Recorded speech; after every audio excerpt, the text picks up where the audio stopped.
Okay. So my story takes place, it was my birthday. I think it was about 5 or 6 years ago.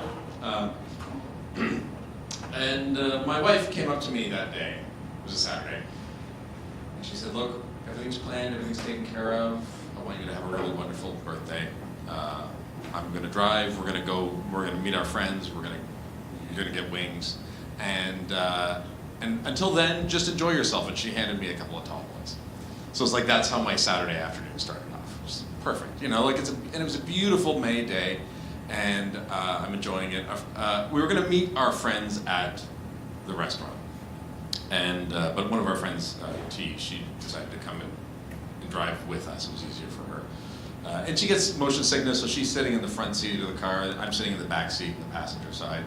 And we're driving there, and I've got the window down, and it's this gorgeous day. It's like, you know, like one of those first good days where you can really enjoy it. It's my birthday, and I've got a couple of beers in me, and I'm just sort of in that place where I'm not drunk, but I'm not really sober either. And I'm about to go see my friends and eat a bunch of food that's not good for me, that I'm going to enjoy too much. And we're driving up Bayview, and we realize we're about to hit Eglinton, which means we've gone too far. So my wife turns into a driveway so she can back out and turn around and go back south again. But as we turn, there's like a bunch of traffic coming south, so we're just sort of sitting there waiting. And technically, she was actually blocking the sidewalk. But there was nobody around. I mean, it wasn't the right thing to do, but who was it hurting? But the traffic's not letting up, and we're sitting there longer and longer. And then eventually this guy comes riding down the sidewalk on his BMX bicycle. He looks like he wants to be Eminem. I don't know, he's like somewhere between 18 to 25. I can't tell. His head's shaved, bleached. He's wearing a sleeveless undershirt that probably costs like $100. And he's, you know, and he's got this flashy bike and expensive sneakers, and he just suddenly fucking lets loose. You goddamn cocksucking fucking drivers! You think you fucking own everything! Get off the sidewalk! I want to be clear about something. I have the utmost respect for cyclists. I'm not a cyclist myself. I'm terrible on a bicycle, and I would be dead by now if I was riding a bicycle. But to everyone in this room that rides a bike, you are the future of our city, and I applaud you for doing it despite the danger. I'm a pedestrian. I walk every day. I walk about 2 hours every day.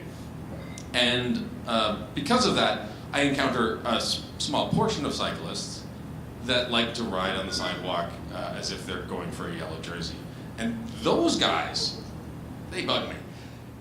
And that, combined with a couple of beers in me, and the fact that I don't like people talking to my wife like that, I turn out the window and I say, why don't you ride your bike on the street like a fucking grown-up?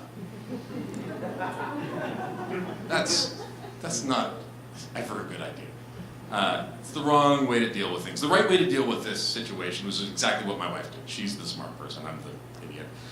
She just pulls the car forward and gets off the sidewalk and lets him ride his bike past. And I'm watching him at this point, because like now I'm kind of aggressive. And he gets 10 feet past us, not a problem. And then just all of a sudden his bike just goes, and he just falls over. And I'm thinking to myself, like, I'm the cynic. I'm thinking, he took a dive. And my wife, being innocent, she's like, oh my God, he just fell over. Zeb, you should get out and you should help him. I'm thinking to myself, no, I'm not getting out of the car right now. That's a bad idea at this point. That's not going to go anywhere well. And he's trying to get up and his shoelace is caught, and I said, look, he didn't hit his head. I watched him go down. He's okay. This isn't our problem. Let's get out of here. And she understands. She backs out of the driveway and sort of pulls to head south. And suddenly he's not having trouble getting off of his bike, because now he's on me and his arm is coming through the window and he punches me in the face 3 times. Pow, pow, pow. And all I can think is, what the fuck? Like, seriously? This is worth that? And my initial reaction was, I just said, drive.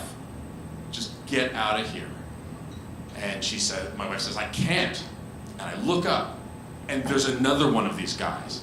And he looks exactly the same. He's materialized out of nowhere, another little Eminem wannabe, some sort of Lee-side thug. And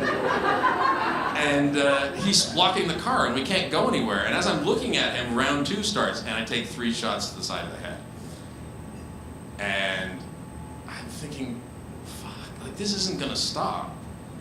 And here's the thing, I'm a pacifist. I think violence is like the worst thing in the world as far as trying to solve solutions.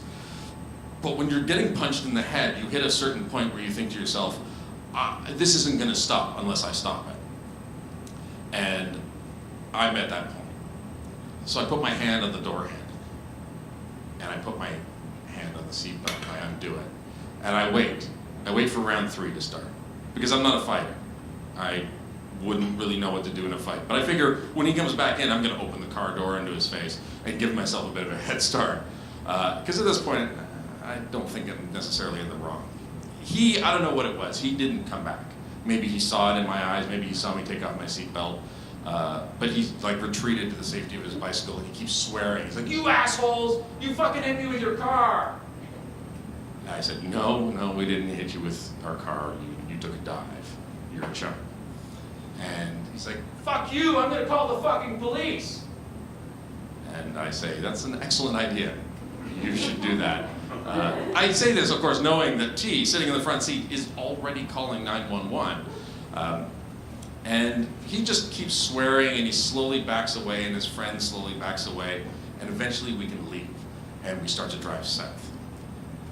And I'm in the back seat of a car, and we're driving away, and I can't sit still, because I'm not in a fight or flight moment. I've already made that decision. I'm at this point where my body has adrenaline coursing through it, and I just want to fucking hit something. We get a few blocks south, we're near the restaurant, we pull onto the side street, T's on the phone with the police. I have to get out of the car. I jump out and I just start pacing up and down the block. And the first thing I do is I go out to Bayview, and I walk and I look in the direction we came from, and I see if those fuckers are coming. And when I see that they're not coming, I'm disappointed. And that was the moment that I really felt violated. Because this guy managed to take this ideal that I hold and just beat it out of me. He beat me to the point where I wanted to be violent. And so I'm kind of jacked up, and the cops come, and they're asking us what happened, and we tell them, and I'm apologizing for being in the state that I'm in, and she's looking at me, she's like, "Trust me, I get it, I understand." And eventually I sort of calm down, and she says, "Okay, look, I need to be honest with you. We're gonna look into this. We're gonna go to the scene of the crime, but they're not gonna be there." She said, "We're gonna cruise around the neighborhood, we're gonna go to the schoolyards, go to the various places where these guys normally hang out, but they're not gonna be there. And frankly, you just described like every kid in this neighborhood, so we don't really have anything to go on." She said, "I'm gonna look into this, but I want you to understand that we're not gonna find this guy." And by that point, I'd calmed down. And I was like, "Okay, I get it, that's fine." And she was so nice, and she left, and we went into the restaurant, and we walk in, and the rest of our friends are sitting there, and they're all like, "What the fuck, where are you, where have you been?" And I have this like weird moment. It's like this, I'm a storyteller, and it's my birthday, and I walk into a restaurant, and all my friends are basically asking me to tell them what just happened to me. I have a news story. It's like the best present I got all day. I got punched in the head 6 times on my birthday, and it was like, it made my day. So I tell them, and I sit down, and another beer comes, and the wings come, and another beer comes, and we're like telling them the story, and I'm going over everything, and we're having a fun time, and the birthday turns out wonderful. And as it's wrapping up, and we're sitting there, and I'm finishing my last beer, the whole restaurant goes quiet. And I look up at the front of the door, and there's 2 cops there. There's my 2 cops, and they're talking to the manager. And the manager does not want the cops in his restaurant. And they're pointing at me, and like now everyone in the restaurant is looking at me, and they're looking back at the cops, and like, what do they want with this guy? So I get up, I walk out, the cop says, "Let's go inside and talk." She looks at me, she says, "We got him." And I think to myself, "But you said that wouldn't happen." She said, look, we went to the scene of the crime and they were gone, but we found 2 witnesses. And what the witnesses told us lines up perfectly with your story, so your story checks out. I'm like, okay, but how did you find him? And she just kind of chuckles and she puts her hand on my arm and she's like, this is my favorite part. He went home. He was still living at home, however old he is, or was. And when he took the dive, he scraped up the side of his knee a little bit. So he comes home, his mom sees a scrape on his knee and she's like, oh my God, what happened? And he says that these strangers hit him with their car. And she does exactly what I would do in that position if one of my children told me that. She takes him to the hospital and she calls the police. And while he's in the hospital getting treated and the police show up, they don't tell him that they are looking for him. They just ask him to say what happened, and he describes us, he describes our car, and then they arrest him.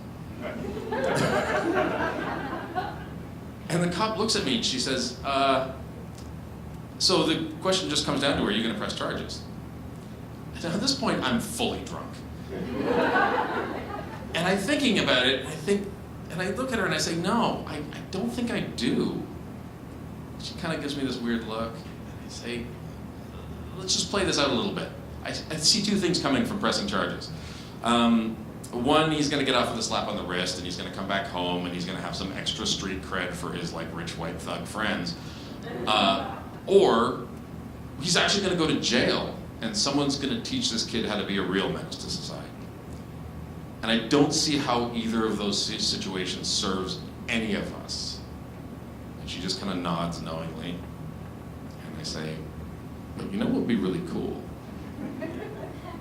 If you didn't tell him that I wasn't going to press charges, if you maybe make him sweat it out for a little while, just remind him of how he's not going to go to university because he's in jail, make his parents sweat it out, see if you can get him to roll over on his friend and identify him. But if he really definitely seems to regret his actions for today, maybe we just don't let him go. Let's just make him work for it. And she just gets this deliciously evil grin on her face, and once again puts her hand on my arm and she's like, consider it my birthday present to you. Thank you very much.